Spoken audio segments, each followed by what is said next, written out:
यंदाच्या लोकसभा निवडणुकीत काँग्रेसला अनेक भाजप नेत्यांनी आतून मदत केली असं म्हटलं तर त्यात तुम्हाला किती तथ्य वाटेल, किती खरं वाटेल. असो, हे मी म्हणत नाही. खुद्द देशाचे माजी गृहमंत्री आणि काँग्रेसचे ज्येष्ठ नेते सुशील कुमार शिंदे यांनी हा गौप्यस्फोट केलाय. सोलापूर लोकसभा मतदारसंघात अनेक भाजप नेत्यांनी त्यांना आतून मदत केल्यामुळे काँग्रेसचा विजय सुकर झाला, हे त्यांनी आपल्या एका भाषणात परवा सांगितलं. पण नंतर त्यांनी असंही सांगितलं की तरीही मी या भाजप नेत्यांची नावं कधीही कदापिही जाहीर करणार नाही. त्यामुळं हे नेते कोण याच्याबद्दल सध्या भाजप गोटामध्ये एकमेकांना संशयाने बघण्याचं प्रमाण वाढलं असलं तरी असं का झालं असावा याचा शोध घेण्याचं काम मात्र पत्रकारितेचं आहे आणि ते आज आपण पूर्ण करतोय. त्याचाच शोध आजच्या लोकमतच्या रिजनल डायरीमध्ये. मंडळी, पूर्वी लहानपणी आपण एक कथा वाचली होती, ऐकली होती. एका अवधात सर्वांना दूध टाकायला सांगितलेलं असतं. सर्वजण येतात, तांब्या घेऊन ओततात जातात. मात्र सर्व काम संपल्यानंतर जेव्हा हौद उघडून बघतात सेवक ते कर्मचारी, तेव्हा आतमध्ये दिसतं की संपूर्ण हौद फक्त आणि फक्त पाण्यानं भरलेला आहे. असं का घडलं? पण प्रत्येकाला असं वाटलं असतं की रांगेतला पुढचा आणि माझ्या मागचा दूध टाकतोय, सर्वजण दूध टाकतात, फक्त माझ्या एका तांब्यानं पाण्यानं असा काय फरक पडणार आहे हौदाला. असं जवळपास या यंदाच्या लोकसभा निवडणुकीत भाजपमध्ये झालं असं म्हटलं तरी त्याच्याही पुढं जाऊन असंही आपल्याला सांगावं लागेल की नुसतं दुधाऐवजी पाणी नाही तर या पाण्यात विष कालवण्याचंही काम कदाचित काही भाजपच्या नेत्यांनी आपल्या नेत्यांवरचा राग काढण्यासाठी केलाय. काँग्रेसचा उमेदवार निवडून यावा अशी त्यांची इच्छा नव्हती, मात्र आपल्या भाजपच्या नेत्यांना धडा शिकवण्याची हीच नामी संधी आहे. आणि आपल्या एकमेकांची दुसरी गोष्ट म्हणजे या सोलापूर लोकसभा मतदारसंघात एकूण 5 आमदार आहेत. या 5 पैकी 3-4 लोक एकमेकांना पाण्यात पातात, एकमेकावर कुरवड्या करण्याचा वर्षानुवर्ष प्रयत्न करतात. त्याचंही राजकारण यंदाच्या निवडणुकीत भाजप उमेदवाराच्या पराभवापर्यंत येऊन पोहोचलेलं आहे. सुरुवात आपण मंगळवेढा पंढरपूर पासून करू. खरं तर सगळ्यात जास्त लीड 63,000चा लीड जो आहे 63,000चा मोहोळमध्ये मिळाला. पण मोहोळमध्ये अजित पवार गटाचा आमदार आहे राष्ट्रवादीचा. त्यामुळं असा एक ब्लेम गेम केला गेला निकालानंतर की ज्या ठिकाणी अजित पवारांच्या विधानसभा मतदारसंघ आहेत आमदार, त्या ठिकाणी भाजपला फटका बसला, अजित पवारांकडून उलट तोटा झाला असं जे सांगितलं गेलं. कदाचित शिंदेच्या या गौप्यस्फोटामुळे त्यांना हायसं वाटलं असेल या आमदारांना किंवा नेत्यांना राष्ट्रवादीच्या की आमच्यापेक्षाही जास्त आम्ही ठीक आहे, आम्ही कामात कमी प्रचारात कमी पडले असो, मात्र इथं भाजपचे नेतेच खुद्द गद्दारी करतायत, काँग्रेसच्या उमेदवाराला निवडून आणण्यासाठी प्रयत्न करतायत.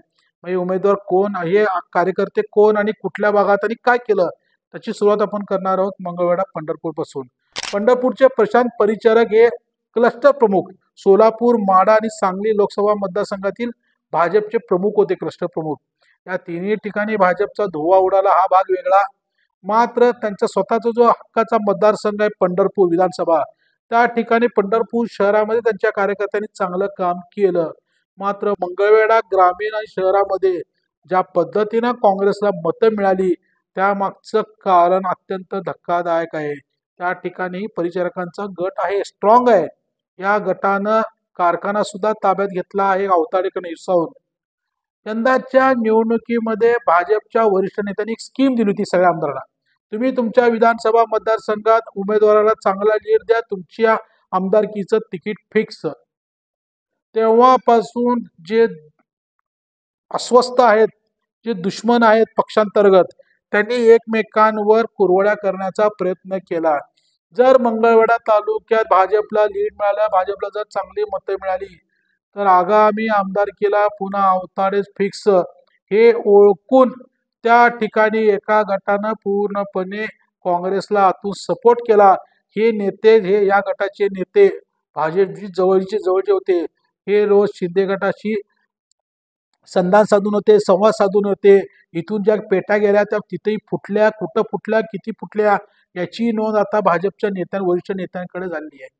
त्याच्या बाजूचा लगतचा जो तालुका आहे म्हणजे दक्षिण, या ठिकाणी आमदार सुभाष देशमुख जे 10 वर्ष आमदार आहेत, बरीच वर्ष सहकार मंत्री सुद्धा होते, त्यांचा जो हक्काचा जो शहरातला जो भाग आहे, ज्या ठिकाणी पांढरपेशा जो वर्ग मध्यमवर्गीय आहे, जो नेहमी भाजपला मतदान करतो, त्या ठिकाणीही काँग्रेसला घवघवीत यश मिळालेलं आहे.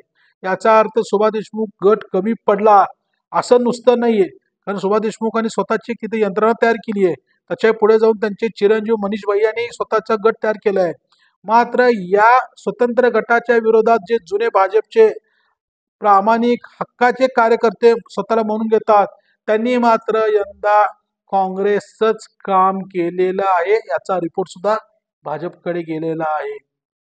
सुभाष देशमुखांवरची नाराजी आणि त्यांना तिकीट मिळू नये या ईर्षेपोटी हा कारभार, हे कांड दक्षिणेत झालं.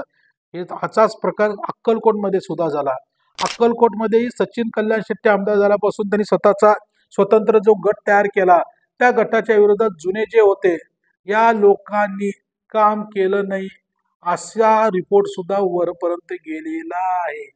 आणि विशेष म्हणजे अक्कलकोट आणि दक्षिणमध्ये जे अतृप्त अस्वस्थ आत्मे आहेत, या सर्वांना बाजार समितीमध्ये म्हणजे सोलापूर मार्केट यार्डातून खुराक पुरवला गेला, त्यांना सपोर्ट केला गेला, त्यांना सूचना दिल्या गेल्या. असंही जे आता पक्षांतर्गत सांगितलं जे जात आहे त्याचाही शोध घेण्याची आता सुरुवात झालेली आहे. नंतरचा विषय येतो शहर उत्तरमध्ये. शहर उत्तरमध्ये गेल्या 20 वर्षापासून विजयकुमार देशमुख आमदार आहेत. शहराचं राजकारण खूप विचित्र आहे. सोलापूर शहराचं प्रत्येक निवडणुकीला आजपर्यंत वेगळा पक्ष वेगळा आमदार असतो, मात्र शहर उत्तरमध्ये सलग 4 वेळा निवडून येणं, एवढी मोठी लोकप्रियता कमवण्याचा जो विक्रम विजयकुमार देशमुखांनी केलाय, खरंच तो त्याला तोड नाही. मात्र हे गेल्या 20 वर्षात स्वतःची आमदारकी, स्वतःचा गट टिकवण्याच्या नादात त्यांनी अनेकांना कळत न कळत दुखावलेलं आहे. उत्तरमध्ये असा एक आरोप केला जातो जुन्या कार्यकर्त्यांकडून, जुन्या जे निष्ठावान आहेत, की या उत्तर मतदारसंघामध्ये भाजपच्या पुरुष कार्यकर्त्यांना मोठंच होऊ दिलं गेलं नाही. या ठिकाणी फक्त महिलांना, मग त्या कार्यकर्त्यांचे आई असतील, भगिनी असतील, मुलगी असेल, या लोकांना मेंबरची तिकीट दिली गेली, पद दिली गेली, मात्र पुरुषांना मोठं होऊ दिलं गेलं नाही. त्यातून जी अस्वस्थता आली त्याचाही फटका उत्तरमध्ये बसला. 50, 60, 70 हजारच्या लीडची भाषा करणाऱ्या उत्तरमध्ये 30-33 हजारावर थांबावं लागलं, 35,000 पर्यंत. हे सुद्धा कारण आहे. आणि विशेष म्हणजे विजयकुमारांच्या विरोधात जे आहे सगळे अस्वस्थ लोक आहेत, यांना ताकद देण्याचं काम सुद्धा बाकीच्या आमदारांनी केलं, असाही जो आरोप केला गेला आहे त्याचा शोध घेण्याची आता ही वेळ आली आहे. अजून एक गंमत म्हणजे याच उत्तर मधले जे कार्यकर्ते जुने भाजपचे, प्राध्यापक अशोक निंबर्गी भाजपचे पदाधिकारी होते, अध्यक्ष होते, ते आता काँग्रेसमध्ये सुषमा शिंदे गटाच्या या यंदाच्या इलेक्शनमध्ये जे वॉर रूम असतं पाठीमागचं, ते त्यांनी हाताळलं, त्यांनी हँडल केलं. त्यांना भाजपमधल्या सर्व खाचाखोचा माहीत होत्या, कोण कोण अस्वस्थ आहे, कोण कोण अतृप्त आहे, कोण कोण नाराज आहे. या सर्वांना त्यांनी व्यवस्थित हँडल करून त्यांच्यापर्यंत जो काही खुराक पोचवायचा तो पोचवून, त्या पद्धतीनं तिथं जास्तीत जास्त लीड कसा तोडता येईल भाजपचा, ते काम तिथं चांगल्या पद्धतीनं का केलं गेलं. अजून एक सगळ्यात महत्वाची गोष्ट म्हणजे हा किस्सा आहे, कुणाला खूप कमी लोकांना माहित आहे. मतमोजणी सुरू होती रामवाडी गोडाऊनमध्ये, जेव्हा शेवटच्या टप्प्यामध्ये जेव्हा प्रणिती शिंदे निर्णायक आघाडी घेण्याच्या मुद्द्या पॉइंटवर आल्या, की आता ही आघाडी भाजपचा उमेदवार तोडू शकत नाही, त्यावेळी काँग्रेस कार्यकर्त्यांपेक्षाही जास्त आनंद काही भाजपच्या कार्यकर्त्यांना झाला होता. आणि ते खाजगीत एकमेकांना टाळ्या देत आपण आपल्या नेत्याची आता कशी जिरवली, आता आपली किंमत त्यांना नक्कीच कळेल, या भाषेत जे अभिनंदन करत होते. कदाचित शक्य झालं तर भाजपच्या वरिष्ठ नेत्यांना या रामवाडी गोडाऊनमधील CCTVतून ते फुटेज मिळू शकतं, कदाचित त्यांनी मिळवले असेल, पाहिलंही असेल. मात्र आता हेच वातावरण विधानसभा निवडणुकीपर्यंत ऑक्टोबरमध्ये जर राहिलं तर निकाल काय लागू शकतो हे सांगण्याची आपली गरज नाही, हे लोकांच्या लक्षात आलेलंच असेल. मंडळी, विषय खूप वेगळा होता. हा पुरवला आपल्या सुषमा शिंदेनी, चर्चा केली, शोध घेतला आपण. मात्र त्याच्यात तुमच्याकडून होऊन जाऊ दे चर्चा. तोपर्यंत नमस्कार, धन्यवाद.